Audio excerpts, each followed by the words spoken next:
Hello, I'm Luke Ryan, aka Sandog, and welcome back to the Yard. It has been a while. How is everyone doing? You can't answer me because this is a one-way deal. Why did I just say that? I don't know. I'm trying to be nice. We are back. Back to the Yard is back. There's a couple of podcasts planned, but I think, there's some legs left in this thing yet, so we're going to continue it. The plan was always to continue it. I just needed to get round to it. This conversation you're about to hear was recorded back in, I think, July of 2015 with one of my best friends, James the Hammer Rowley. Yes, James Rowley from WCWe. Might not be one that most people will be interested in because he didn't travel that much. He hasn't met everyone. You might not know him, and therefore you're probably not interested in hearing him talk about wrestling. Definitely a different podcast than usual because we're, again, very good friends, and so it's a different dynamic. But hopefully you'll enjoy it. Give it a chance. Give it a shot. And basically, the reason for the delay of this podcast, the last one I think was the ads podcast, which was recorded ages ago. But basically, Britfest was coming up last year. I'll just do this little preamble before we get into the Rowley conversation and explain the absence. Basically, there was the whole thing with me and Dreamer. We had a match at Britfest, and it was being built up with these mystery promos. People were trying to guess what it was. It was pretty cool, pretty fun. And when it was revealed that it was me, I stupidly thought that I would stick to kayfabe. I'm doing quotation marks that you can't see here. I thought I'd stick to kayfabe, and I don't know if anyone noticed, but I actually didn't comment at all on anything in the UKBOW group for like the next 2 months. I didn't want to be there joking around when I'm trying to sell the idea of this match. I know it's stupid. I know you're groaning and moaning, but that's the way I kind of saw it. And so I thought, alright, I'm not really going to want to post a podcast with me in Short Round where I'm just saying how awesome he is and how much I love ECW when at the same time I'm doing this angle where I'm saying that I hate ECW. I wanted to have some semblance of, even if no one noticed, maybe subconsciously, I don't know, it might have worked. But that was the reason for the delay of the podcast. There was half a conversation with Steve Farrell. I need to speak to him and record some more stuff to make it more of a full podcast for you guys. We're going to do one with Alex, me talking to him, interviewing him about his wrestling. And there's quite a few other people who definitely expressed an interest last year when we kickstarted this whole thing back up again. And we'll definitely be hooking up with other backyard wrestlers and talking about stories about the good old days of backyard wrestling. But now we're on with James Rowley. Enjoy. Alright then, you ready? 3, 2, 1, go. Okay, so welcome back to the Yard. And this is the first time I'll be talking to someone from WCWe. Yay. And so this will be interesting. I'm here with James the Hammer Rowley. How you doing? Hi. Hiya. I said, how are you doing? You're supposed to answer the question. Oh, right, yeah. Okay, this is how it works. Yeah. Yeah.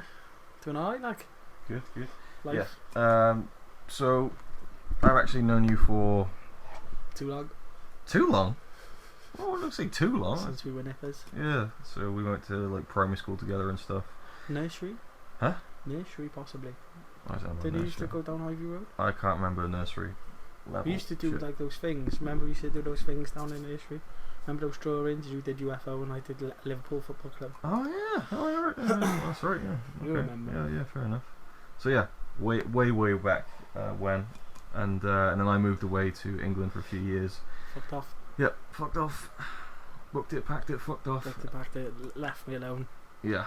Leave me crying. Our friendship was destroyed. It was shattered into a million pieces. And no more bowling parties for us. Yeah. No more trips to Oakwood. No. Yeah. It was all done. It was over for me. It was, yeah. It's never the same. It was never, well, I don't know. Well, I was never the same, No. Speak for yourself. Anyway, so I moved to England, then came back. And then I still didn't see you really. I think I saw you once in Spa. I guess we'd be around 12, 13 at the time, and you were in full on like Fred Durst mode at the time. You had the cap and everything. I got pictures. I got pictures of me meeting William Regal. Yeah, I remember that. With that hat on, look like big golden NHS specs. It was a bad look. Right, okay. I thought it was cool. Yeah. So what I've done with most of these is ask people, how they first got interested in wrestling. And I probably consider you one of my best friends, even though we don't talk all the time. But I literally have no idea when. It's not my fault you live in Norway. It's not your fault I live in Norway. That is correct. But That is right. But no. So when did you first get into wrestling? What was the first thing, if you can remember, or how old were you? I'm pretty sure I used to watch wrestling on a Saturday on ITV. Not World of Sport. Not World of Sport. Oh. No, it was WWF. Like it was around the time of like towards the end, like early 90s. You still had your Ted DiBiase's and your fucking Hulk Hogan, fucking what's his name, Ultimate Warrior. Yeah. I used to have Ultimate Warrior. I used to have I tell you what I used to have. I used to have this fucking ice rink thing. Right. It was a toy, WWF toy, and it was like a ring, but it was an ice rink, and you could play like table ice hockey on it. Okay. It was the most. You can move the wrestlers back and forth. It was the most fucked up thing I've ever owned. Was it an official product? Was it? Yeah. Yeah. Yeah. All the like Ted DiBiase had Ultimate Warrior. Like they just stay with a hockey stick. Like you're not going to see that. No, yeah, doing the physical Doing motions. Doing a hockey stick. This is radio. This is radio. Alright, yeah. Never done a podcast. No, I've done many. But then I started watching properly when I was fucking 13, 14. No, 11, 12 possibly. Okay. Yeah, you went to that. Was it a Rebellion or one of the UK pay-per-views? Insurrection 2001. Okay. The main event was ridiculous, I'm sure. Wasn't it like Rock Austin? And Something like that. Someone was in it. If I could fucking research on a phone what the fucking main card was, man, I swear to God, it was incredible. Yeah. Too cool and that when they were in there. When they were balls out. In fact, I probably was watching. And that is Attitude Era right there, isn't it? Yeah, 98 is probably when I was coming into it properly. Alright. Because I remember. So I remember, I'm the guy that remembers all the obscure.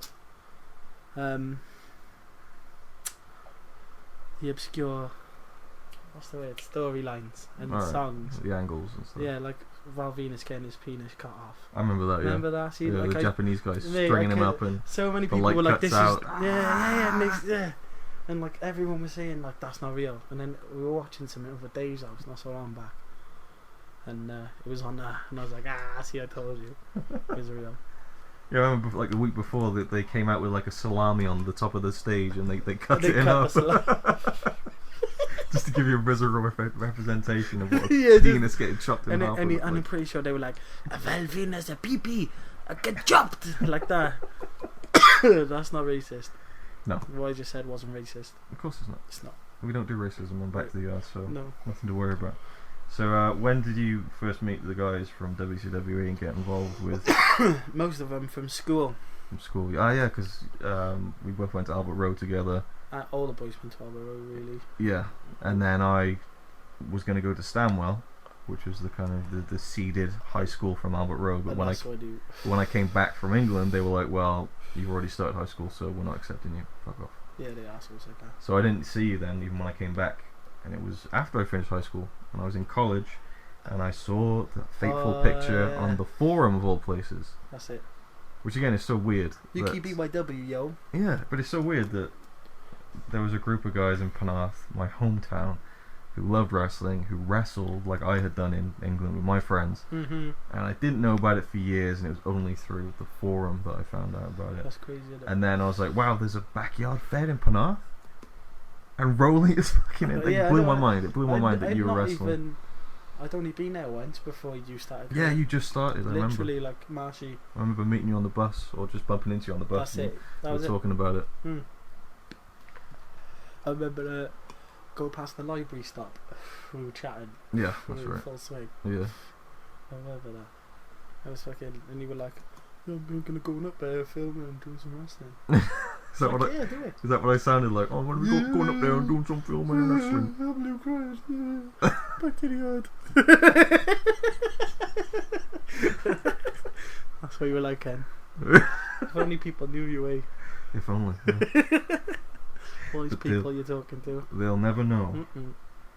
So, why did you start wrestling? I mean, I'm assuming you didn't really do it before. I mean, well, the guys from WCWe just like, hey, we wrestled, want to come down? Yeah, I mean, everyone was wrestling in there. Like, if you watched wrestling, and those hips have been broken, backs have been broken, whatever. I think I broke my tailbone. Please don't try this at home. Yeah. And like that was the biggest load of bullshit. Everyone was fucking in the house, wrestling on their bed. Yeah. Wrestling.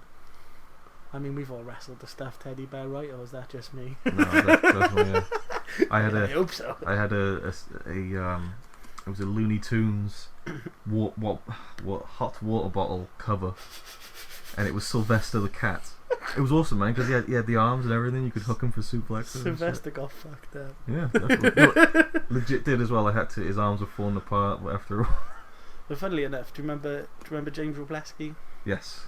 We used to go down his house with Rob Peter, if you know who that is. Yeah. Too. We used to watch wrestling, and because basically we used to go down there, and James Robleski's dad didn't give a shit. He was hardly ever there, and we would just fucking wrestle around the house. We broke pictures and all sorts, and he used to get fucking. What were you doing to break pictures? Oh, mate, wrestling on the couch. Into the walls and shit. Into the couch, and the couch smashed against the wall. Right. And then it broke a picture. And that was the first sort of times I was wrestling. Yeah. You know, I like to reminisce because I am professional now. Oh yeah, of course. So it's always good to reminisce. Known around the world. Yeah. So, people don't know I'm now WWE superstar Bray Wyatt. That's me. Yeah. So, you sound a lot different in person. Yeah, people don't know he's Welsh. But so I'm here speaking to Bray Wyatt, and how did you get involved, like, with WCWe, like specifically, like going up and having a show, like, I don't know, on grass? It was Marshy. I'm sure it was through Marshy. Was talking to, like, because Marshy was mates with, like, they were all mates in school with Dickie and that, and like Dickie being the Touch. The Touch, yeah. And they were like starting to do it, like obviously Denzel's house, and then that progressed to Denzel's, well, the square. Old arena as we call it. And then like Marshy was like, oh, they're wrestling up there, we should go up. So I did. I was like, okay. And I had a match in a bin liner, and I didn't even remember it until I seen it the other day. That's right. My first ever match. Yeah, Denzel recently made like 13 comps of events from over 10 years ago, which was amazing. And then that featured I couldn't even remember that bin bag match, you know. What was the logic behind wearing a bin bag? We were the bin bag men. The bin bag men. That was your first tag team. Do you know like Booker T's first tag team is like the Ebony Express? What? Honest to shit, mate. I'm telling you now for free. Booker T and what's his brother? Ray something. No. Ray, Stevie Ray. Yeah. Stevie Ray. They were in the NWA. Alright. As Ebony Experience. I shit you not. Experience or Express? Or I think it might be the Experience. Okay. Or the Ebony Express. No, it's Experience. It's gotta be. It's because it's too funny. Like, it's actually too funny to be real. Saying the Experience, it reminded me of something. We'll just jump ahead a little bit. Do you remember the fad in WCWe where we would make up moves and name them after EastEnders characters? Because there was the Doc Cotton Driver. There was the Phil Mitchell bomb that Phil Mitchell bomb. The Patrick Truman Driver. Yeah, I came up with the Patrick Truman Driver, and you did the Peggy Mitchell effect. What was that though? I don't know. I can't remember. But you've done it in a match. Yeah, definitely. The Peggy Mitchell effect. Just the move makes you feel like you've lost one of your tits. Christ. Go in there, we go there. Oh dear. Back to the Yard goes there. But I just loved how, like, you know, people saying, oh, you know, just Doc Cotton Driver, Phil Mitchell bomb, Patrick Truman Driver, and you were just like, the Peggy Mitchell effect. It was just. Yeah, that was. I like to consider myself an innovator of words, a wordsmith, a backyard poet, modern day Charles Dickens. Oh yeah, I've often thought that myself. So. Yeah. So you first started wrestling WCWe. Yes. And I guess that was late 2004, and then it was early 2005. I'd been there a few weeks.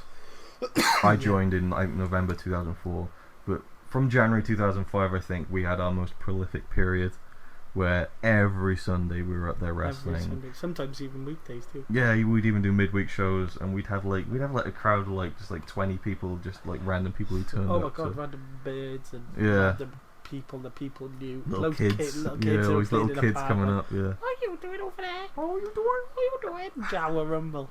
Yeah. So we put them all in a Royal Rumble and let them fuck each other up. I can't believe that actually happened. It did. It did. We were cruel. It's in a comp. Yeah, but like, look at that comp that Denzel made down the park with all those. Oh my god. That's a whole other story I'll have to speak to Denzel about, yeah. I hope you get to speak to Denzel.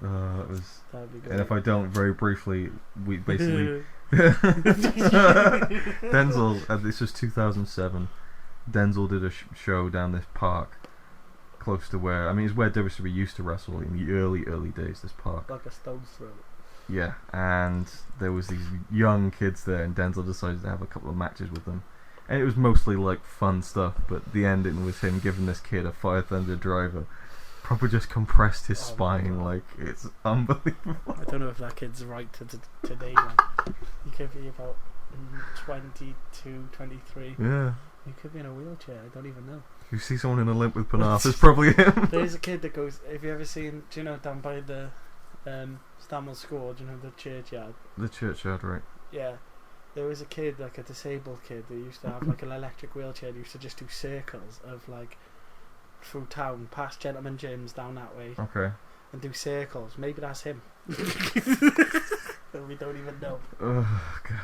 Anyway, right. So, setting the tone. Yeah, setting the tone. So we had, again, every week, and it was when WCW kicked off. I think it was probably, again, not to big myself up too much, but the fact that I was releasing weekly comps, I think probably pushed us forward to... I don't know WCWe without you. Yeah. Realistically. I think the consistency was kept up by the fact that videos were being released all the time. So how did you enjoy it when it became that, and it wasn't just breaking a picture frame in James Robleski's living room, when it was a weekly storyline filled I don't know. thing? It was a funny old time for wrestling. It was like you always had to try and do something good, so people on the forum would be like, "That's good." Do you know what I mean? Did that drive you, the fact that it would be seen on the forum? Yeah, it's like, people watching it was good. Like, you put on good matches, obviously, because you had like 20 odd people there watching you. Yeah. And I was like, we were like, it sounds really stupid, but in Panaf it kind of became like a cult thing with all the kids. Yeah. It used to be the guys that wrestle at the Billy Banks. You're the guys who wrestle at the Billy Banks, didn't you? Yeah. Only when you like sort of met, it'd be like, oh yeah, you guys. So it's kind of just like, it brought us local fame. Local now fame it's just and glory. the start of the taste of fame that I've become so addicted to. And that's what most of my promos are in WWE now. It's just that fame I really want. I speak in tongues. That was a good match for The Undertaker, by the way. That was pretty good. Well done. Put my leg before I went out, didn't I? You did, yeah. Fucked it up. How was your leg now? Not the best. Not the best. It's not the best leg you've ever seen. But it's not the worst leg you've ever seen either. Right, so you came in as the bin man. Mm-hmm. And then transitioned. You're gonna talk about a fucking stuff. You're gonna talk about character. Yeah, of course. I mean, we have to cover the character. I just remember. Okay, here we go. Literally just remembered. Yeah. Stop. What? Mortis. Yeah, that was your first wrestling name. I didn't think it was bad. It was awful. It was awful. I don't think it was bad. I think it was the match you had as Mortis that maybe the white. Yeah, so the white jeans. So you came out doing this kind of Undertaker kind of gimmick, and but people were even marking out because you could do the whole like eyes rolling back. Thing, yeah. And it was like, oh yeah, do it again. It's like, someone was like, do it again, film it, zoom in. Character base. Yeah, but you were wearing these like cream like coloured jeans. The chino thing. I don't even know. Baggy pants. And then I was a mosh, yeah. So you're trying to do this like serious gimmick, and then there was you were gonna give, I think, was it Rich a tombstone? And everyone's like, no, don't do it there. There's some mud. And you what? So you did the tombstone and got all your nice cream jeans muddied up and just stuff. Absolutely knees covered. Yeah. So that just mud. So that was the one and only appearance of Mortis, right? Instant character change after. Do you know what Mortis? Character suicide. Do you know what Mortis based on? Oh, rigor mortis. No, there's a singer. No? There's like a singer, like okay. Cradle of Filth style but he's like a single guy on his own, and he's called Mortis. You want to see him? Okay. Well, I just thought he looked fucking evil as shit. Yeah. So I thought I'd nick his name in it. Well, it was a good name, but you just didn't stick with it, and so I mean, look at my fucking Sandog. What the fuck? For years, I don't. Yeah, no. What? Just, what? Now we're here talking about it. What the fuck? Yeah, what the fuck? It's just a. You tell me what the fuck. Oh no, I'll save that for my own podcast. Well, you get the podcast yourself. Shouldn't I? Hi, we're here, back to the yard with Sandog. Hi, I'm Sandog. I'll have to jump around each side for the two-way microphone just to like make it feel like I'm a schizophrenic. So tell me, like, what was your most important moment in WCW? Well, you know, when I first started coming up and filming, I'm not gonna blow my own trumpet. I'll be like Seth MacFarlane in like every episode of Family Guy ever, just having a conversation with myself. That's pretty. You must go nuts. I'll have to do a Sandog accent. But yeah, so the name didn't stick, and you ended up going with Black Rose. Yes, I had a tattoo. Yeah, so Black Rose. Yeah, you had the tattoo, so it went with that as well. So I made it up. And it was. It was clever. Yeah, I like the idea. And again, you kept with the kind of Undertaker character. Yeah. You just changed the name. I thought it was really good for the first few months and stuff. There was the whole Black Death storyline where you were kind of factions. The faction, yeah. So what happened to good faction wrestling? So I mean, I joined. I think the Touch joined. Yeah, I converted the Touch. You converted the Touch. Not many can say they converted. The Church of the Black Rose. Not many people can say they converted the Touch. No, but, no, he's very much a homosexual. We've been trying to make him straight for about 15 years now. So what were your thoughts of those days, like the Black Death days? And it was fun. Wrestling was fun. Going up in a freezing cold October morning and just wrestling in mud. Yeah, we'd always go up there for like 11 a.m. misty, like cold morning. What was it? There was always a fucking ongoing.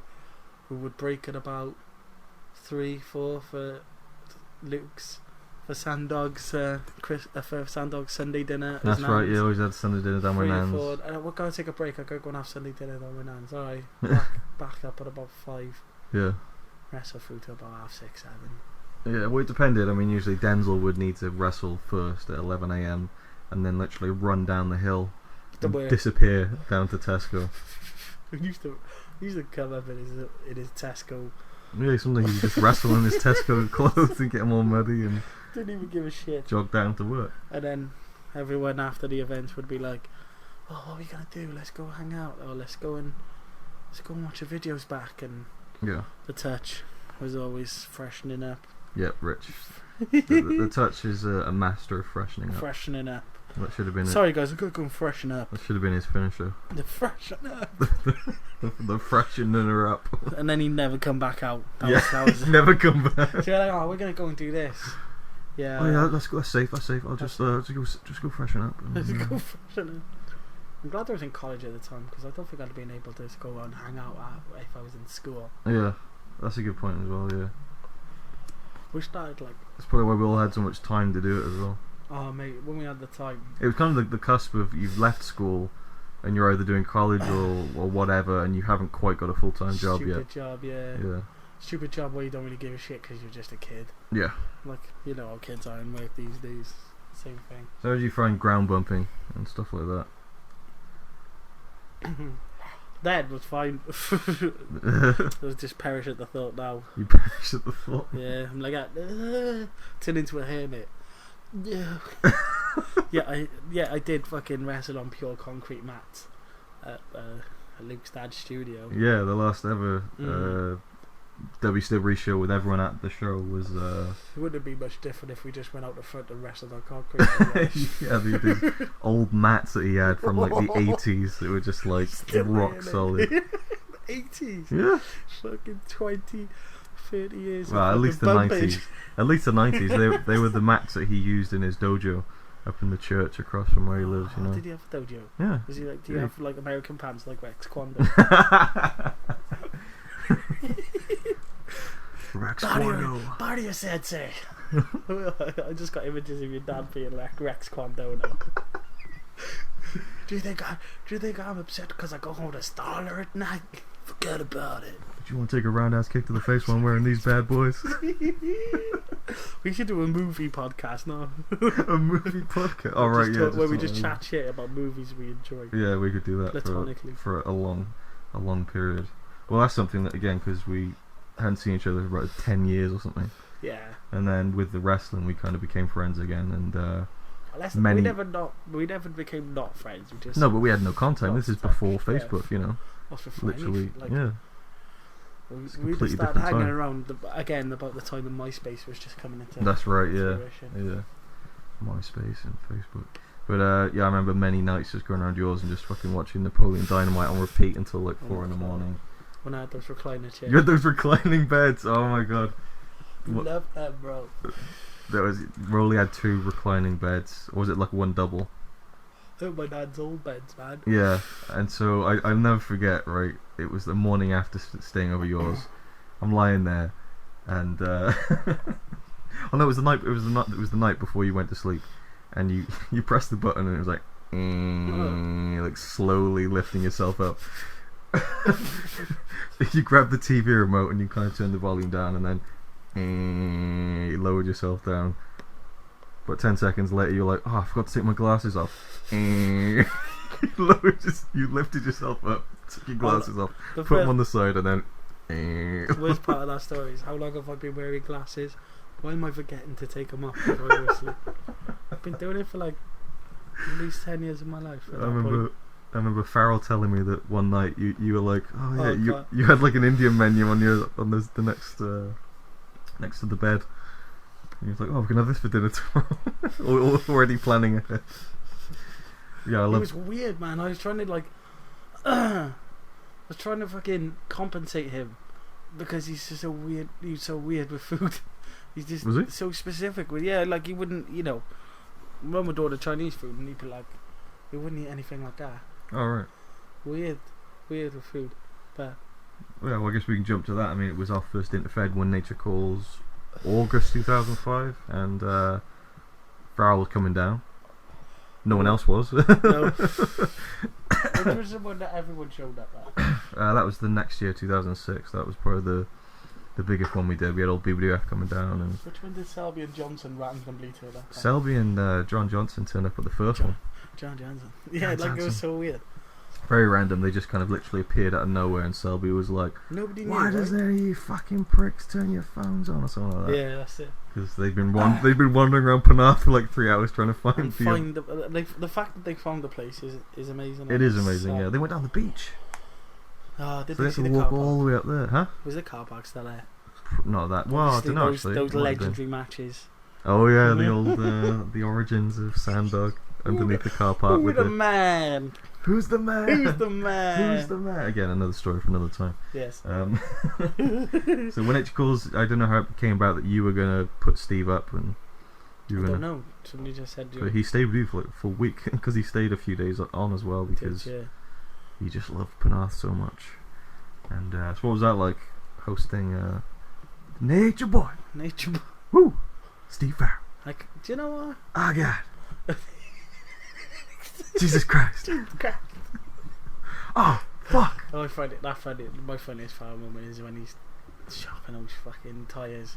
Woo! That was a great memory. That was when he was a part of WCWe actually. Yeah, it was. Yeah, I remember when he joined for a little while. He was, Farrell is Farrell. Farrell is Farrell. It's a very diplomatic answer. Farrell is as Farrell does. No, he's hilarious, and he was a good host. He was a good host. You were the one who was hosting. A good guest. That's it. I don't know words. But yeah, he was great. He was alright. I mean, like, what can you say? Yeah. I can't really turn around and be like, he was a fucking asshole. But I remember he pissed all over my sheets. One night when he was staying, we tried to watch Napoleon Dynamite with him, and he just did not get it at all. No, he wasn't. It was he wasn't aboard. He was No, he wasn't aboard that, was he? Yeah. No, I remember that. The thing is about that movie is to get it, you gotta not get it. Do you know what I mean? Just take it for what it is. Yeah. And no, he's as you can tell from his his writing skills and stuff like that. He's beyond stupid movies like that. Which is fair play because I'm a dickhead and I'm not. I like stupid shit. So, did you enjoy that first interfaith? Like, cause Yeah, it that was was much bigger fun. than any event we'd ever done before. It was. Of course, we had all the blinder guys coming down as well, like Gav Hitch and Dan I've Chan never and- been more genuinely surprised at seeing people turn up to an event when Selby and Johnson showed up. Yeah. Like, genuine, just be like, what the fuck has just happened? And all the boys from Blind asked when we first started to wrestle up there, which is funny because I record up in Blind with the band now. Oh, And yeah. there's the guy we record with Sticks. He loves wrestling, and I show them all the shit of our wrestling, and like he lives like a stone's throw away from Hitch's house, Yeah. and it's just weird being there. Like, and he's like, I was like, there's a group of guys who's wrestling up the road from you, Yeah. and you don't even know about, and he loves wrestling. He's going to all the local Shows and stuff. yeah, like local shows and stuff like that. I think he loves Dragon Pro and stuff. Oh, yeah. And it's weird. Like, It's 'cause crazy. it's good, like, because it's amazing how you can branch out to people so far. Like, because it is quite a distance to Blinder. Yeah. And like I know like I showed him things, and he's just like he loves the wrestling. He thinks it's awesome. I used to do wrestling, so it's amazing how it's like it still comes up in my life now. Yeah, you can still talk about it. Or have a reason to talk Yeah, about exactly. it. Except for when you're on Back to the Yard. Back to the yard. Coming at you at 11. Back to the yard. Now, the news. Can we do a bit after this where we just literally shoot like advertisements for Back to the Yard? Yeah. We'll be back after these messages. We'll be back after these messages. I'm Jim Chicken, and this is my chicken joint. And when I'm not making chicken, I'm watching Back to the Yard. Well, I can't really watch it because it's a podcast, so I listen to it. I don't understand some of the words I've been saying, but I just like chicken.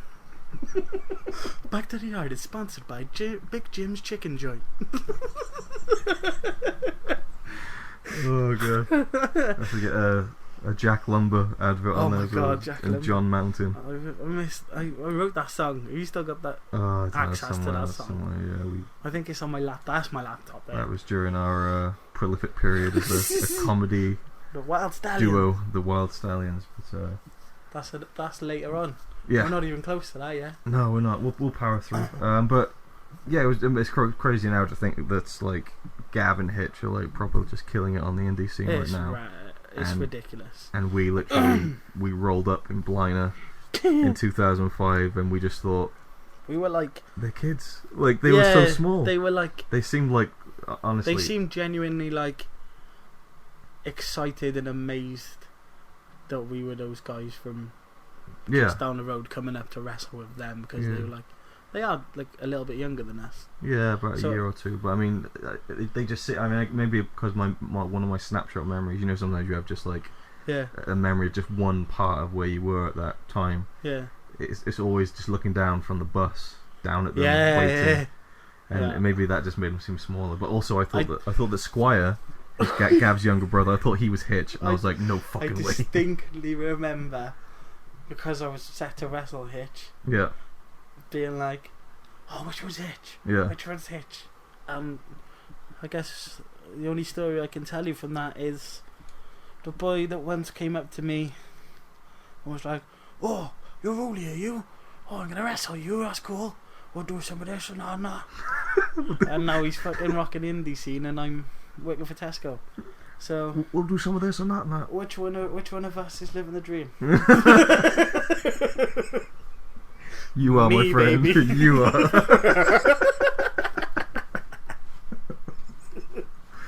Yeah, right. Yeah, you know, I don't know. Does Hitch still talk the same? I don't know. He's probably like, oh, is that my bad? Yeah, I know that Alex saw him recently and said he hasn't changed. So I'm glad that he hasn't changed. yeah, Because he looks different. Like that. yeah, he's grown his hair out. Got the Shit beard. the He looks bed, like a fucking rhino now. If there's any, like, if Hitch ever goes huge with wrestling, which he's on his way, I guess, Yeah, I just need somebody to put a picture of him when he was. yeah. WW's Matrix next to a picture of him now, and be like, that's not the same person. We can dive right into that. Your match with him, because that was the first time we went up to NWW in Blina, and you wrestled Hitch. And, I wrestled a stranger. In fact, he wasn't known as Hitch then. What was he? Oh, it was just Natrix. Or Matrix, yeah. The whole thing of people calling him Hitch came from me and Steve. Yeah, I remember. Yeah. We were just joking about him, and we came up with this idea where he would be like this James Bond character called the Hitch. The Hitch. And we were just like imagining funny scenarios, and then people just started calling him Hitch, I guess. But anyway, so you had the match with him, and I remember we just lost our shit.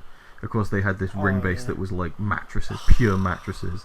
I mean, you could just do anything on it, and it wouldn't hurt. And so you were taking German suplexes. Just for fun. You were taking like dragons and. Just because why not? But it was just like the atmosphere was incredible. Yeah, everyone was losing their shit. Someone's marking out. I remember Denzel pissed off some neighbours. Yeah, we definitely pissed off some people in Blina with our loudness.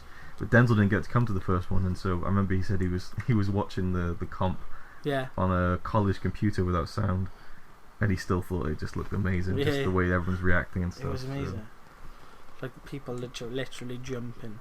So what? Yeah, literally jumping up and down. Joy. Yeah, literally. That's what it was. Like, oh my god! The joyful marking out of seeing a death flex. Got suplexed. Oh my god! You took a German off a fucking ladder. Yeah, I'm nuts. Ridiculous. Don't give a fuck. What? I mean, it's such a jump, because I think that must have been your first match on a ring base. So what made you think, right, I'm going to go from not really bumping that much to taking like Germans and shit? I stood on the ring base and I went, you know how you do. I don't know if professional wrestlers do this, but you just bump on a ring. Yeah. If you're in there and you're just like, let's see what this is going to feel like if I take a bump. I don't know, like, I'm not professional, I don't know if that's what people do, but that's what I used to do. And I bumped on it and I was like, did I just fall onto a futon? And am I going to sleep now? Yeah, I'll take 10 Germans on this, no problem. Yeah, let's go. I mean, you had a great run of matches up there, actually. Still genuinely didn't think he was going to pick me up for Germans, man. Honest to God. That's the main thing. I was like, he looks like a bigger guy on the... He ragged you over. He really did. He looked like a bigger guy on the fucking... on the NWW comms. But in hindsight, that's because he was wrestling people who were fucking tiny. Yeah, it's just like Gav was just skin and bones. You know? Dan, skinny as hell. Yeah. Like, just like... And he just looked... So he looks big. And then when I come up to him... But he still had the power. He had the power. Mate, pure he had power. Skill. The warrior. And now look at him. Yeah. He's all a baller now. Yeah. Wild boar. I'm James Rowley. James the Hammer. James the Hammer Rowley. I'm customer assistant checkouts. James Rowley from Tesco and a half. Making his way to the ring from Tesco. Tesco Panard.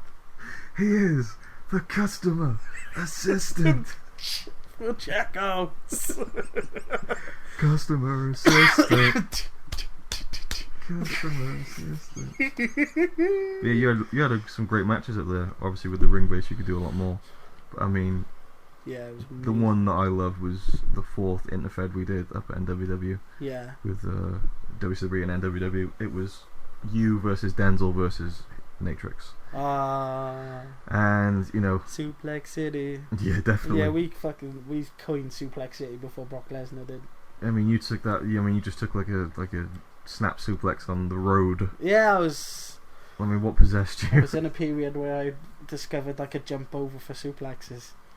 So I was like, everybody, give me a suplex. And that was very stupid. Until Nicholas, the young Nicholas Blaze, decided that he was going to try and stall me in a full suplex. I said, just give me a suplex, it's a snap one, I'll jump over, not a problem. Yeah. I don't know why.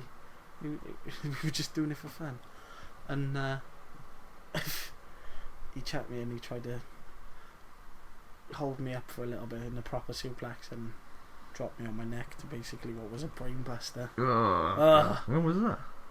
I wrestled him when we were at the further end of the cage. The longer grasses, by in the old I remember the zip match. line used to Yeah, I got it. Yeah. That was a good match. It was good. Yeah. Apart So from what were some of your Really favourite bad. matches that you had? that one on the blue base, me and you. The blue base. Remember when Steve was in WCWe? Oh yeah. Me and you. Do we do a top Oh, five? you mean the blue carpet? Yeah. Yeah. Do we do a top five? A top. James Rowley's top 5 matches. Yeah. In at 5. In at 5. Me versus Sandog or something. In at 4. Proper serious, like, in at 4. Probably that time I wrestled Dave or not. Dave, he did a suplex, I can't really remember dates. In at 3.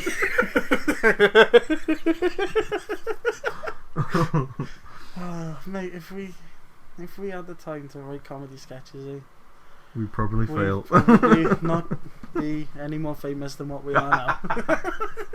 Probably not. No. Yeah, that match we had in the blue base was awesome. I love That's that match. one of my favourite matches. One of my favourite matches. Let's pick a random 5. One of my favourite matches is Brendan. Okay. NW. Random. White. Yeah, yeah.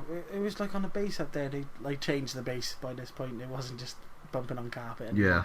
wood on top this time. Yeah. And me and Dave went up, pissed his asses.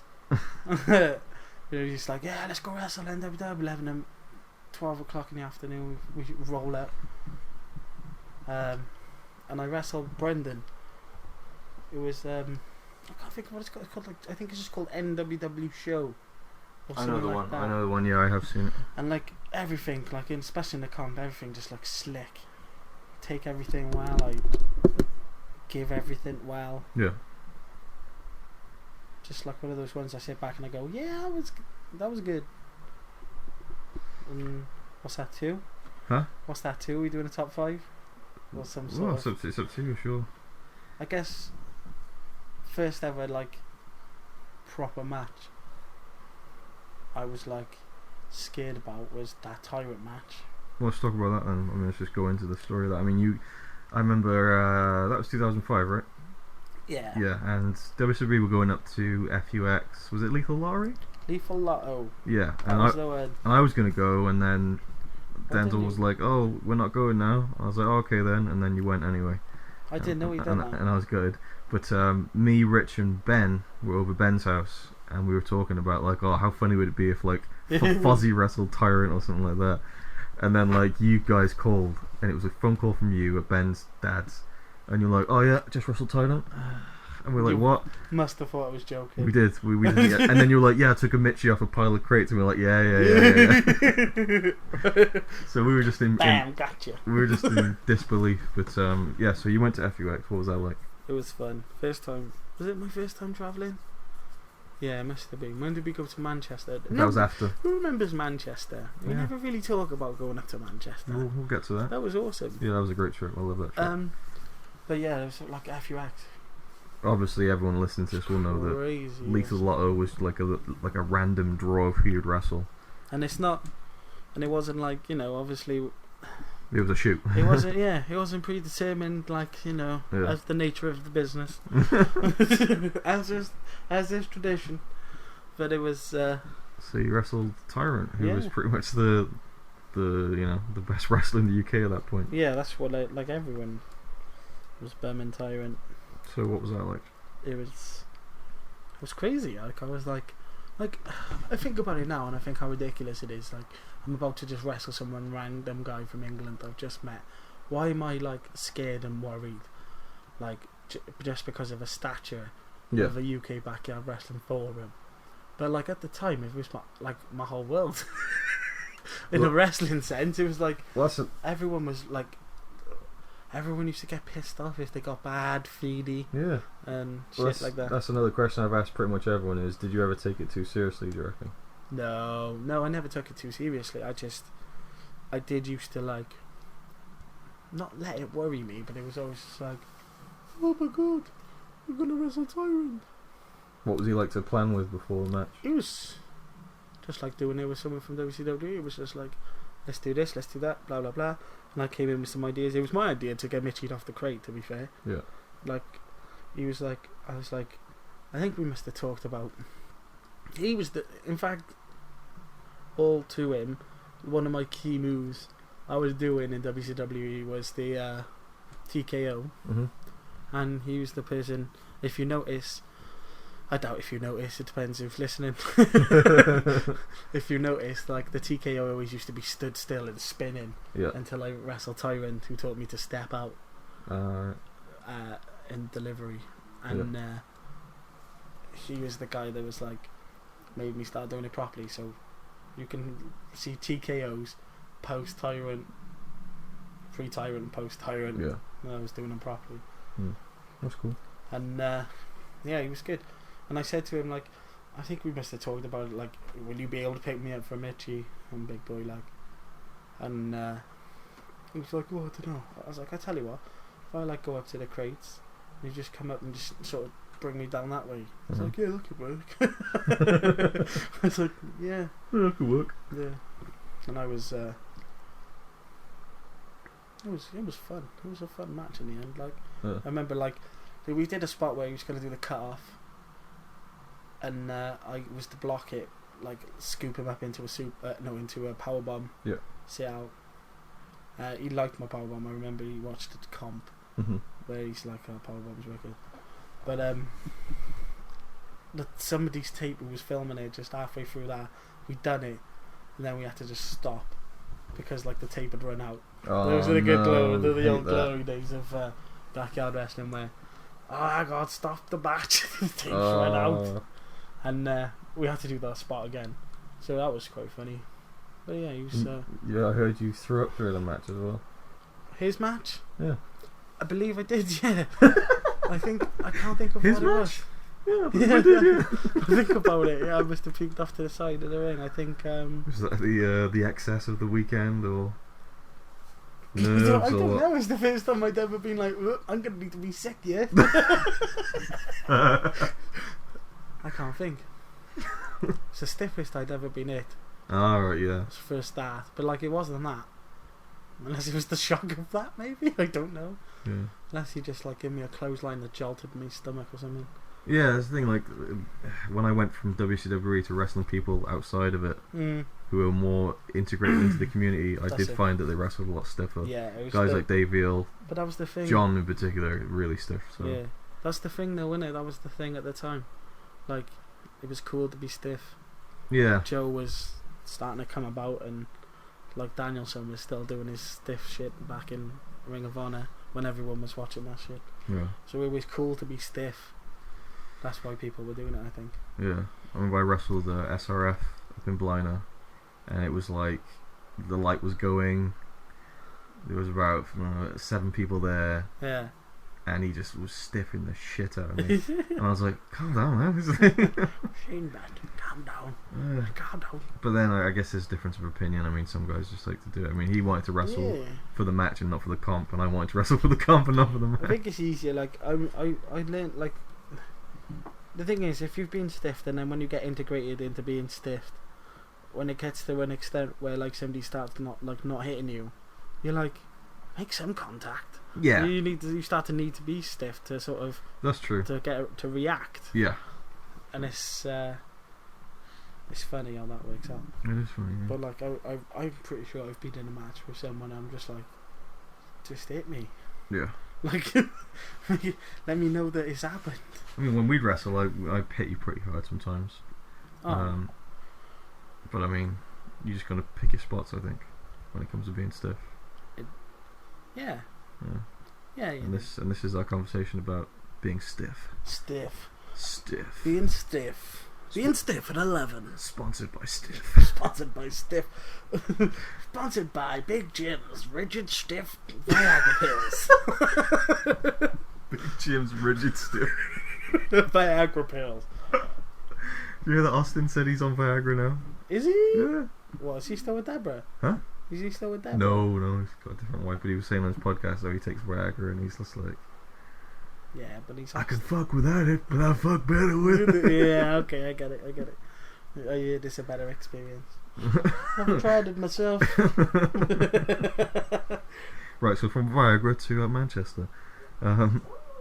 So yeah, we went out to Manchester in 2005. Shit, yeah, like nobody really talks about it. Yeah, it was an awesome trip. I loved the fact that we were going up on a travel card on the train, and one person had to be a kid or two people had to be kids, and I was one of them. And you were one of them. So you shaved your beard off, and you looked like Homer Simpson without a beard. It was ridiculous. We definitely got some trouble on the train. Like, how old are you, mate? I'm 12. I'm not 15. Oh, I'm fucking 12. I'm fucking 12, mate. If you got a fucking problem, this guy, so no, I like why me of all people? I know, like Dave probably had a beard at that point, Yeah. and you had to shave yours off. I know. And Dave would have looked a lot younger than me. Yeah. Harry was taller, but he just didn't look as old as me. Anyway, so yeah, I actually remember I had my copy of Mick Foley's book. Yeah. And you asked to read it, Yeah. and you just slowly ripped out the first page of the book. Are you joking? No. Why would I have done that? I said, what the fuck did you just do that for? And I took it off you, I wouldn't let you read it then. And then you got annoyed at me because I wasn't letting you read the book. Honestly. I've got that page somewhere still, just torn out of the book. It's the one that's got like all the quotes on it saying, "This book's amazing." By Rigid Stiff Jim. what a prick move that was. Yeah, it was really weird. You just like, and it wasn't like you tore it out quickly, you just kind of slowly and methodically tore it out. Like a proper prick. Yeah. What was I thinking? I don't know. I'd never do that to someone now. And then we got into even more like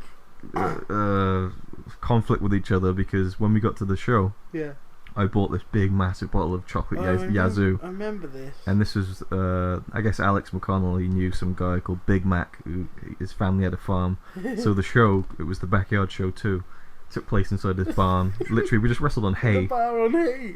Just literally bales of hay with tarp over the top. It was a nice surface. It was amazing. Yeah. But I think about it now, it's so random. It is very random. But I got this big massive bottle of chocolate Yazoo. I had like two kind of like awesome sips from it. Oh, this is great.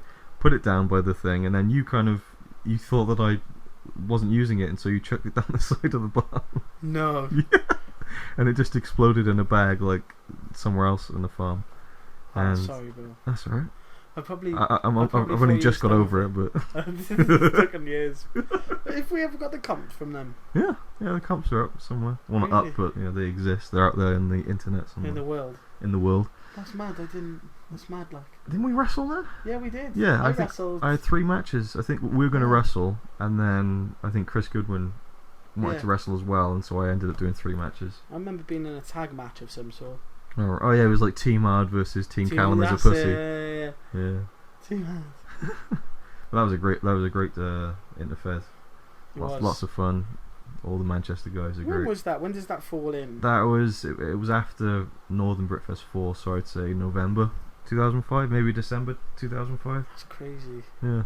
It's crazy to think like. Great trip though. Yeah, definitely. But you never really after that really ventured out that much, did you, to travel to shows? No. Because I mean, me, Dave, and Nikki in particular would go to NAW every month. I don't really know why, and I wish I would. I did. I went up in a car a couple of times. I think it was just like the travelling thing. Yeah. Just lack of money and stuff. Yeah. And then like when I got to about 16, 17. And when I was about 18, I was working at Morrison's then. So did you start to drift away from it at that point?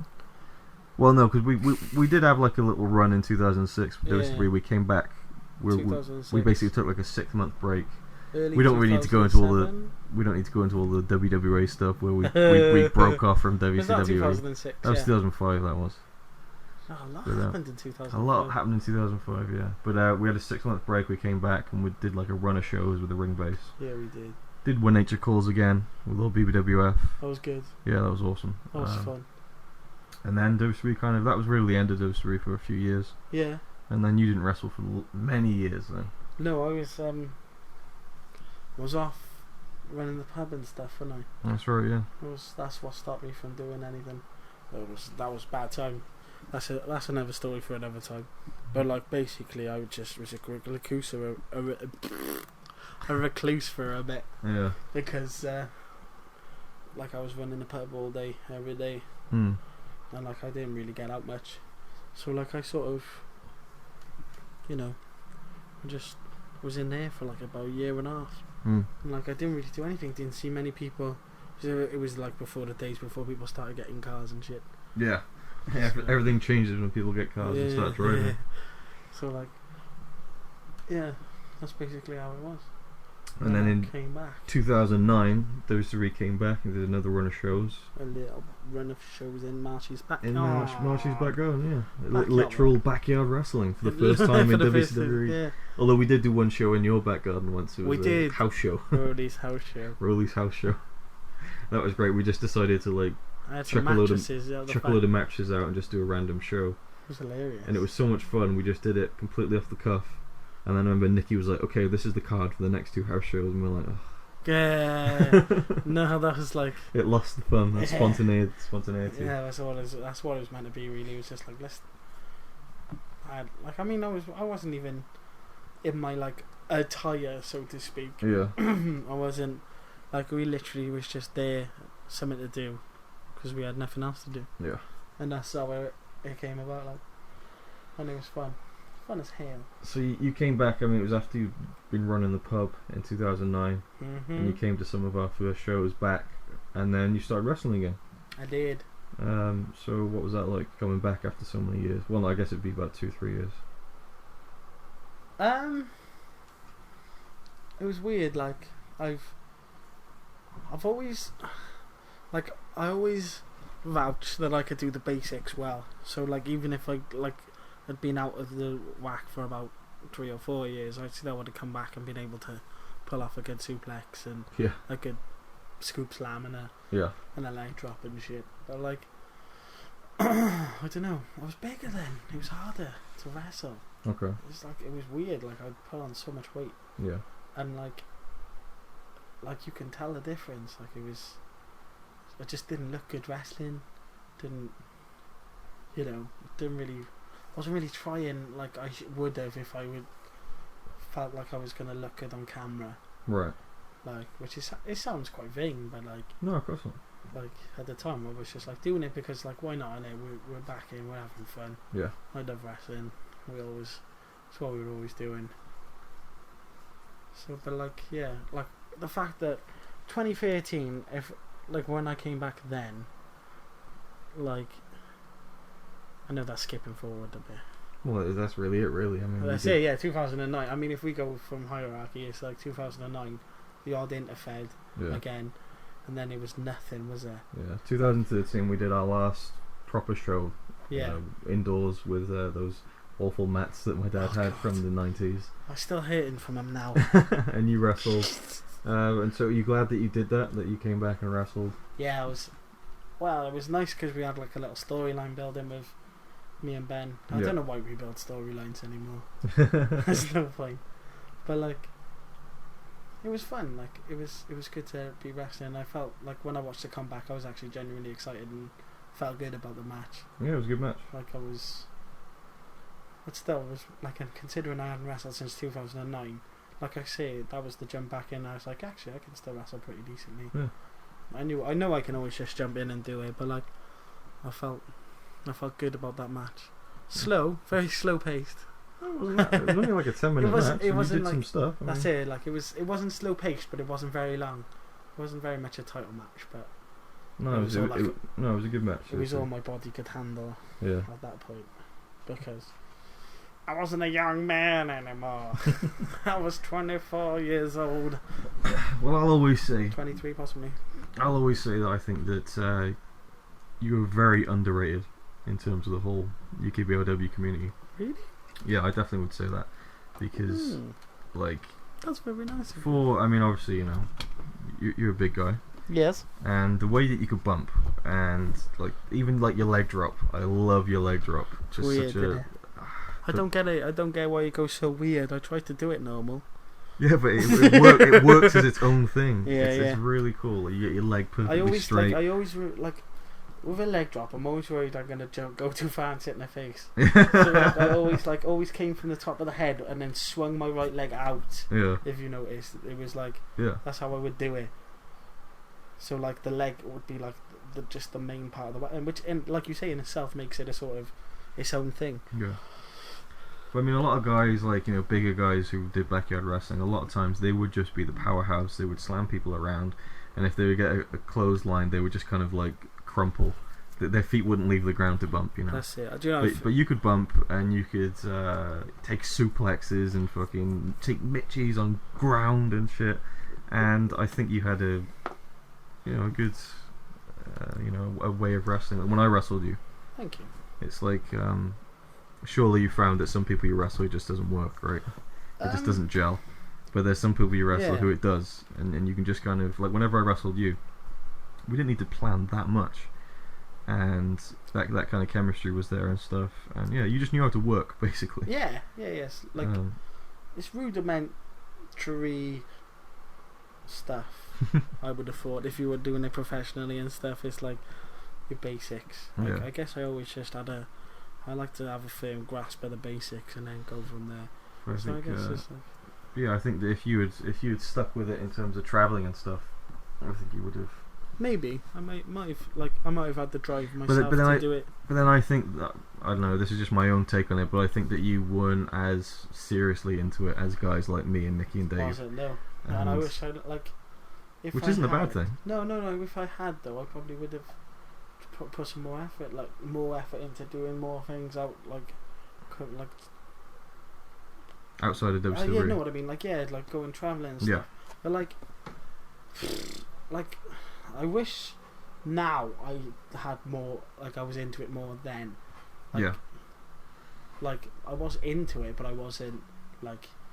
It didn't ever cross my mind to go like think of it, taking it as serious. Like, I always had my band, so my band was always doing that. I'm like Chris Jericho, the backyard. Come back, do the basics well, then I go and fuck off with my band for a bit. Well, that's cool. I mean, ever since I've known you as an adult, you've always been in the band, and you've always done that, and I'm assuming music is your main passion. Yeah, still. And so for me, I think that's probably the best thing for you to pursue and put all your efforts into. That's really. what I was like. I never distinctly thought that I'd be any good at wrestling. I always thought I could just do basics, and that it would never be like there was so much innovation and shit happening at the time in, you know, professional and backyard. indies and backyard and everything. Yeah. Like, I just didn't feel like I was part of that. But like, whereas as a musician, I'm very much a part of that.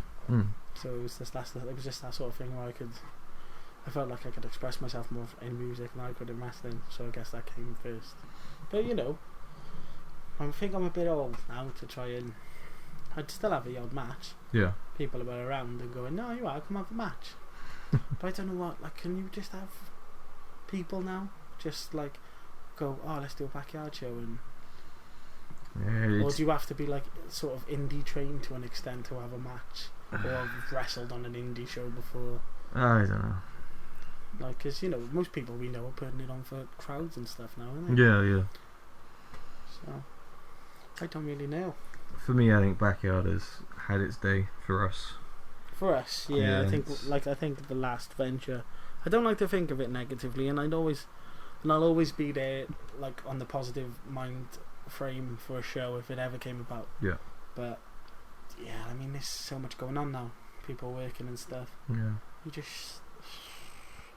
We don't know whether it can, like, we can all get together at the same time and do stuff. It just never seems to work out ever. Well, last week is a prime example of that. We tried to get a show going. We tried.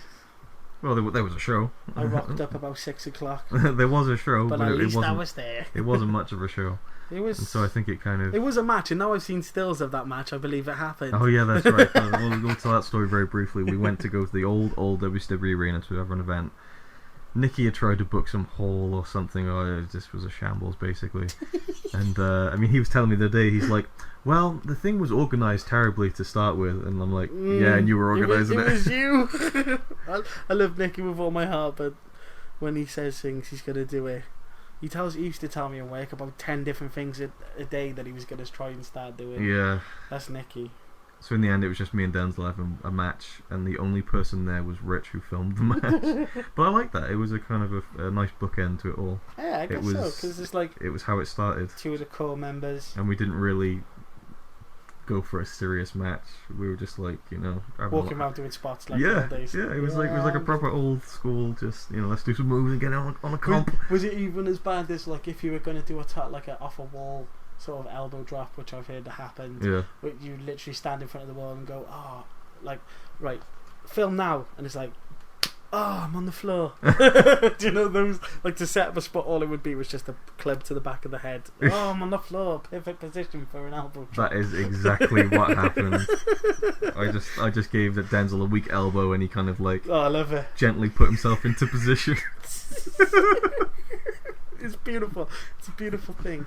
I always say to people who think wrestling is what is fake? Why do you watch it? I think of it as like dancing. It's not real, right? Like, you create something. Yeah. It's an art form. Yeah. You create something to like, and even if you're doing little spot fests like that, it's still funny. It's still fun. It's still creating. Yeah. But like, it's like when people think, it's not real, it's not fighting. Don't think of it as fighting. Think of it as like more like an art form, like dance, or just, it's hard really to say to anyone outside of it that it's art though, because it's just like what But it is an art to it. Oh, God, there's an extreme art to it. Like the art of wrestling. It's amazing. I don't understand people who like, if you can see someone like Pac, for instance, doing a Phoenix off the top. It's not real. You're not going to do that in a real fight, but it's beautiful. Do you see what I'm saying? And like, I remember a backyard like period. There was this whole thing like, this is the big thing. This is why like some people didn't get on with other people's comps. Sometimes there was this whole realism thing that was being brought in, right? And it had to be, that doesn't look real. That doesn't look real. Yeah. And like, I think about that now. Like, it's at the time I was engrossed in it and like, okay, we'll go try and make that look real. But now I think back on it and I think to myself, there's nothing real about it. Yeah. So why are you trying to make it look real? Just take it for what it is. It's a piece of construction. Like, it's just, you're building a story. It's a story. It's in essence, it's all acting. That's why they say storytelling in a match. It is. Yeah. But it's just. So you look back at it now and and you don't regret anything that you've done. What, in wrestling terms? Yeah. Nah. No. I had fun. I guess it was just fun. How you feeling now, body wise, in terms of the wrestling? Do you think it's had an effect? That's a question enough. It's made me. Do you know what? I might be one of those controversial people that you'll have people on here to go, it's fucked my back a bit. Yeah. But it's genuinely given me the upper body strength of a god. Now you're talking to me, and Denzel used to be a chubbier lad. We know this. Yeah. And the amount of times I used to pick him up on my shoulders and stuff, and I just think to myself now, like, I go to pick stuff up and I'm like, oh fuck, that's piss. And the only thing I've never worked out, I've never done any sort of lifting in my life apart from wrestling. So it must have been that gave me that sort of upper body strength that I've got now. Well, that's a first. That's weird, right? But it, like, I mean, maybe I'm a little too young to be bending down and then him back up. Yeah. But it happens. Yeah. So maybe that's a result. But Could be. You gotta fuck your body up when you're young, eh? There's a point you're not gonna be able to do when you're old. Just do it when you're young. Just for you kids. That's the lesson for the kids. So, what are your favourite memories from Backyard? Do you have any particular moments that stand out to you that you would like to reminisce about? Do you know what? There's so many. It's unbelievable to think about.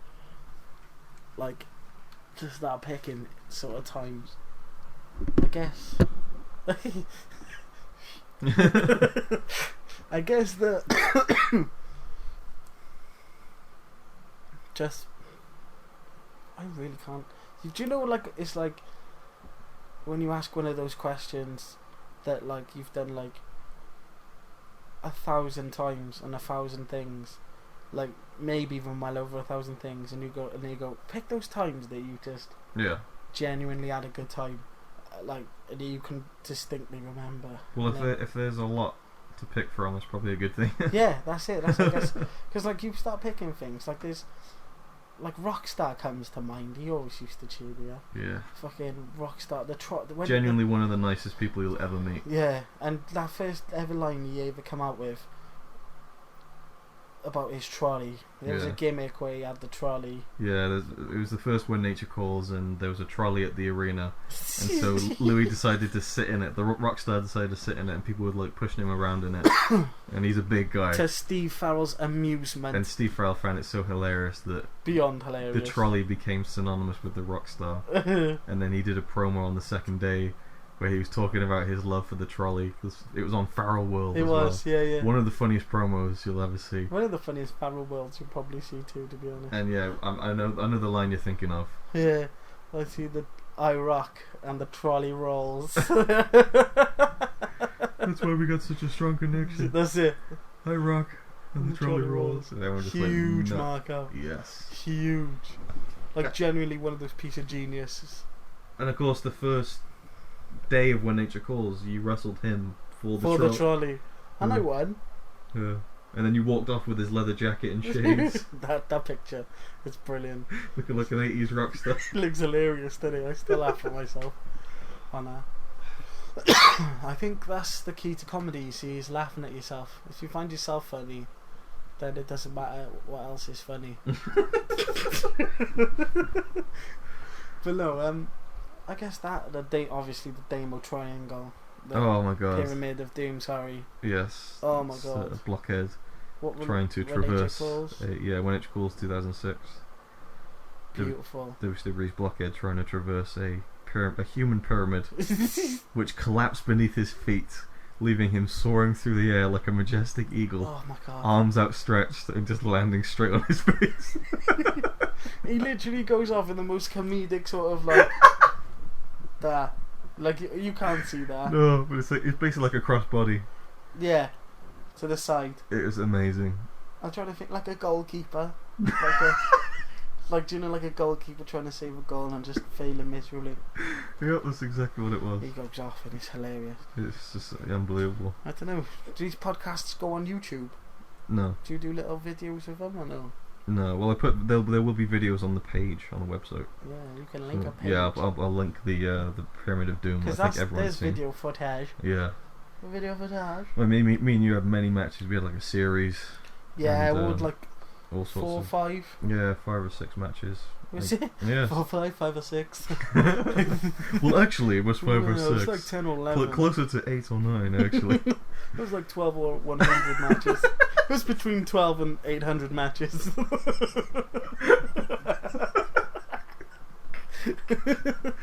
Yeah. So, no, they were like every match was. And our first match, of course, was in primary school. Was it? When we had that little scuffle, do you remember that? Oh, it was. You remember that, but I. You don't remember it? No, it's the schoolyard in Albert Road. Whenever it used to rain, there would be a big puddle down one side of it, and they'd put chairs around it, and they'd have monitors making sure no one played in the puddle. In the puddle, yeah. And me and you were just like having a little like shoving battle, and we were like joking that we were going to throw each other in. We're like, oh, ha, ha. And then we just kind of slipped, and I grabbed onto you, and we both fell in. Nice. And you were I distinctly remember you were wearing a denim jacket. Oh. And double denim, yeah. surely. And we were both like, we got taken to the headmistress's office. We were crying our eyes out and stuff. Double denim. Yeah. So that was like our first scuffle, but yeah, we had probably would have made my double denim jacket shrink from the water. You, double denim. You nasty prick. Double denim all the way. All the way. Triple denim's the best. What does jeans shirt and jean jacket. What does it mean? And jean shoes. Jean jorts. Jorts. Yeah, that was our first ever wrestling match. Yeah. Rumble in the Pond match. Rumble in the Pond. Just one high spot and finished. More of a storyline match than anything. Yeah. Just leading up to like the next match like 12 years later. It was a build up to the shove. We had been calling each other. The shove heard round the world. I'm gonna chuck her in that pole later, Ryan. No, you're not, Rowley. You ain't gonna do that shit. You wanna bet about it? You wanna motherfucking bet about it? I'll take you there. And then we both ended up in the pond. Yeah. So yeah, I've loved a lot of my matches with you, and Me too. we had that great tag match as well. Oh, see, I love that tag match, man. Yeah, it was me and the That's Touch. one of my top matches. Yeah, me and the Touch against you and Dave, and of course you were in a faction with those guys, Regeneration X, and then we formed our faction, the Wild Stallions, the Willed Stallions. The Willed Stallions, but we never actually had a tag match or anything. We never wrestled. We just were a team just for no reason. Boys being guys. Boys being guys. Guys being men. Men being godlike humans. Oh. And it was such a random forming as well. It was when I was trying to find the mystery attacker, and like, what was it? It was built around the fact that I knew that the mystery attacker had a SpongeBob tattoo. Yeah, it was Ben, wasn't it? Yeah, and it was Ben. But you had. Do you have a SpongeBob? You have like Patrick. You got Patrick. Yeah, so we did an angle where you like attacked me from behind, and you were like, "It was me. I've got the SpongeBob tattoo." And then you picked me up for a Fire Thunder on concrete, and then you just dropped me down. We both just laughed. Went, "Nah, could you imagine?" And then it was like, "Okay, now we're a tag team." It was really random, but a lot of fun. Yeah, because some of the promos were pretty good. Yeah. Some of the promos were quite hilarious. And that's all that WCWe was about for me. Well, not all. I did enjoy having good matches, but the fun factor is always what ruled the purpose of WCW was the fun. Comedy that came from WCW was even if only to ourselves. yeah, I don't know, man. As long as we find ourselves hilarious, that's all that matters, bro. That's what I tell people. Yeah. It's like, you don't need to find me funny. I'm enjoying myself being funny, you know. So don't worry about what you're saying, you know. But yeah, that's the main part of it, isn't it? I guess that's why I never took anything seriously, like some people have done now. Yeah. And it's just because it was just a bit of fun when I was younger. Yeah. But like, you know, I still like the idea of us all meeting up. If you like, I would wrestle on a base or a ring. Yeah. Any given day of the week. It's just the idea of wrestling on ground. Just absolutely kills me. It was fine. Yeah, I know. I did it last week and I was fine. You said. Yeah. Couldn't walk afterwards. No, I know. So it wasn't really that fine, was it? But, I'm fine now and I'm good to go. It's built like a ship, and he's good to go. Any parting words? No, we're doing the inside the actor studio. Inside the actor studio. Get the list of the questions up. Oh, I haven't got the internet at hand. What is your favourite swear word? I'll get it if you know. You're gonna get the inside the actor studio. Yeah, we're gonna do it, bro. Have you ended any of them like this before? Nope, I have not. We're gonna just. Do we need to fill time, or do you edit these things? I can edit them. What do you mean you can edit? You not usually. Usually I don't need to, but I can. I've done it a few times. You might have to in this one, you know. I've chatted a lot of shit. Inside the actors. See, we're telling them so that people that are with us, so they know what we're doing. Yeah, here we go. Inside the actors studio questions. Well, I'm gonna need to read them to you, aren't I? Yeah, here we go. This is our parting words. Okay. What is your favourite word? You doing it like him as well? I don't know. I don't really watch it. I'm just. You don't know what he sounds like? I've only seen a few of them. Oh, he's brilliant. Okay. Okay, ready, go. What is your favourite word? Oh, I don't know. What's his name? Jim. James Lipton? James Lipton. I don't know, Jim. Probably black. Black. Interesting choice. What is your least favourite word? Not black. Okay. Maybe I should read it as Adam West as Batman. Okay.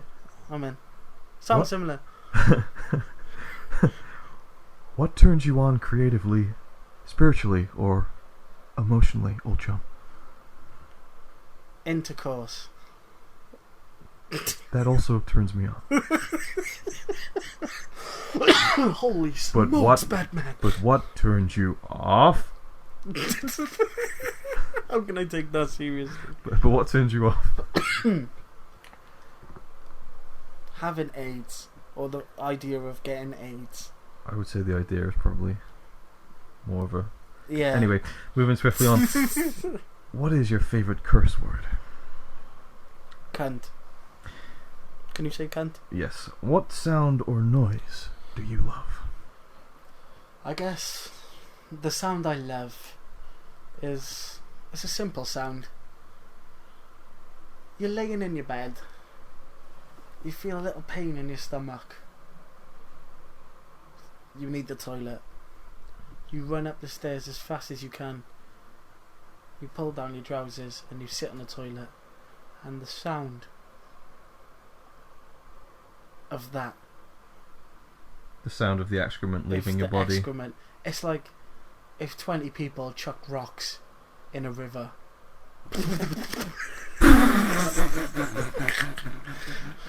Oh, Jesus Christ! Okay.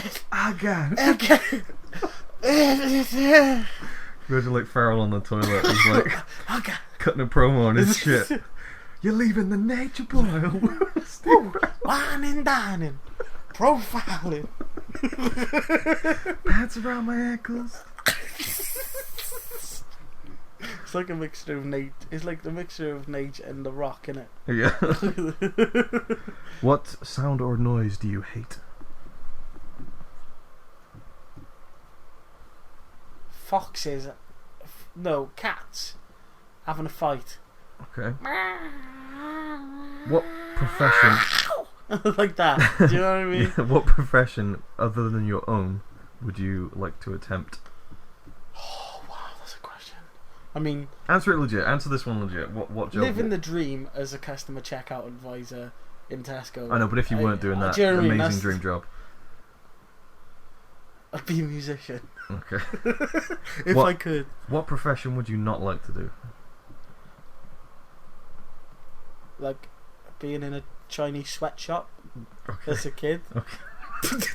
Like being 10 years old and being made to make trainers. Okay. That's a legit answer, right? If heaven exists, what would you like? That's the question. What would you like to hear God say when you arrive at the pearly gates? I hope God's black, and I'd like him to be like, "Yo, what's up, Rowley? Right. Okay. What are you up to? Are you coming into heaven today?" I don't know why he's talking like that. This is taking a turn for the worse. And he would be like, I didn't realise God was Chris Rock. yeah. In my mind, Jesus, God's you're crazy, Jesus. He'd be like, "Yo, Rowley, what's up? Here's a room with a nice bed and whatever your heart desires." So that's what you'd want if you went to heaven: a bed and whatever you wanted. Yeah, like a prison. I got a prison, bro. But like, if you could have anything you wanted, a bed could be a part of that. But you want to make specifically sure that bed is the first thing I on like the my agenda. bed, yeah, I like my bed, bro. Right, there's the Inside the Actors studio questions. Okay, what question's next? Not questions. Next question is, I don't know. Was it all worth it? What, wrestling? Yes. Yeah, mate. Okay. Definitely. Good. All right. So thank you for being on Back to the Yard, and yeah. Well, it was my pleasure. Was it? Well, I've been pleasuring myself the whole way through. I know, but I've been trying not to look. I've been trying not to look. Honestly, it's been very uncomfortable and very strange how in an hour and 20 minutes you have not yet climaxed. I don't know where you get the. And do you know what's even worse is I have a boner. So my name's Luke, and I have a boner over watching another man have a boner. So this deteriorated quickly. It did. I'm going to shut off the recording now, and we don't cross streams in any way, shape or form. And what is this? Okay. I don't know. This Thank is going you. to go on the internet. Thank you. It may not now. It may not now. Alright, thank you for listening. And this has been Sandog and James the Hammer Rowley one last time. Goodbye. You can say goodbye as well. Bye. Alright, so there we go. It definitely trailed off a bit at the end there. it's a bit of a weird kind of energy going on with that podcast, but and the audio isn't the best, but it is what it is. Hope you enjoyed it, and next time hopefully will be the Steve Farrell podcast. If not, Alex might come, and again, me and Alex are kind of co-hosting this, so he might go and record a conversation with someone, and then he'll put one up. Who knows what the next one is, but we will be keeping this fairly alive. We'll be keeping it as alive as a backyard career has always been, So yeah, that's it. Thank you for listening, and we'll see your earbuds next time on Back to the Yard. Yes.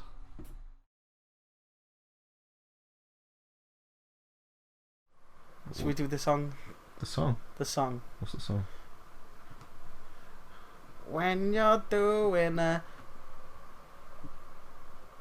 interfed, you have to make the card, and then after the interfed, Luke will interview for you for Back to the Yard. Is that not the theme song? Don't look at me like that, bro. Don't look at me like that. That was the best theme tune you've ever... If only you could see my face on an audio file. I feel like people can see me.